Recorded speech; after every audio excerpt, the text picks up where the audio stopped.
सोचिए, अगर आप रोज नमाज पढ़ते हैं लेकिन फिर भी आपकी नमाज कबूल न हो तो गलती कहाँ है। आज की ये वीडियो आखिर तक जरूर देखिए, क्योंकि हो सकता है ये गलती आप भी रोज कर रहे हों। देखिए, आज हम बात करेंगे नमाज में होने वाली कुछ ऐसी आम गलतियों के बारे में जो ज्यादातर लोग जाने अनजाने में करते हैं। मकसद किसी को गलत ठहराना नहीं है, बल्कि अपनी नमाज को बेहतर बनाना है। सबसे पहली गलती नियत को लेकर होती है। बहुत से लोग समझते हैं कि नियत जरूर जुबान से बोलनी चाहिए, जबकि सच्चाई ये है कि नियत दिल का इरादा होती है। जब आप नमाज के लिए खड़े होते हैं और आपको पता है कि कौन सी नमाज पढ़ रहे हैं, तो वही आपकी नियत है। दूसरी गलती तकबीर तहरीमा में होती है, जब अल्लाहू अकबर आधा अधूरा कहा जाता है या हाथ सही तरीके से नहीं उठाए जाते।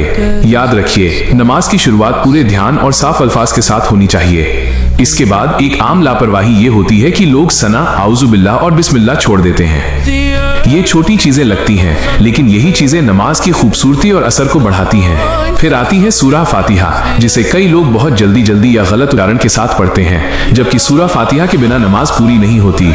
इसे ठहराव के साथ आराम से और समझकर पढ़ने की कोशिश करनी चाहिए। एक बहुत बड़ी गलती रुकू और सजदे में होती है। कुछ लोग बस झुककर और सिर लगाकर जल्दी से उठ जाते हैं, जबकि नबी हौन ने ऐसे शख्स को नमाज दोबारा पढ़ने को कहा था जो रुकू और सजदा ठीक से नहीं करता था। रुकू में पूरा ठहराव होना चाहिए और सजदे में सुकून के साथ कम से कम इत्मीनान जरूरी है। इसी तरह सजदे में कोहनियां जमीन पर बिछा देना, पैर सीधे न रखना या सिर्फ माथा लगाकर उठ जाना भी गलत तरीका है, क्योंकि सजदा 7 अंगों के साथ किया जाता है। कायदे और तशहुद में भी लोग अक्सर जल्दबाजी करते हैं। आखिर में ये सोच लिया जाता है कि बस अब नमाज खत्म होने वाली है और यही लापरवाही हो जाती है। तशहुद, दुरूद और दुआ पूरे ध्यान से पढ़नी चाहिए। इसी तरह सलाम को भी हल्के में नहीं लेना चाहिए। सलाम सिर्फ गर्दन घुमा देना नहीं है, बल्कि साफ अल्फाज और पूरी तवज्जो के साथ दोनों तरफ सलाम फेरना नमाज का हिस्सा है। और आखिर में सबसे आम परेशानी नमाज के दौरान ध्यान भटकना।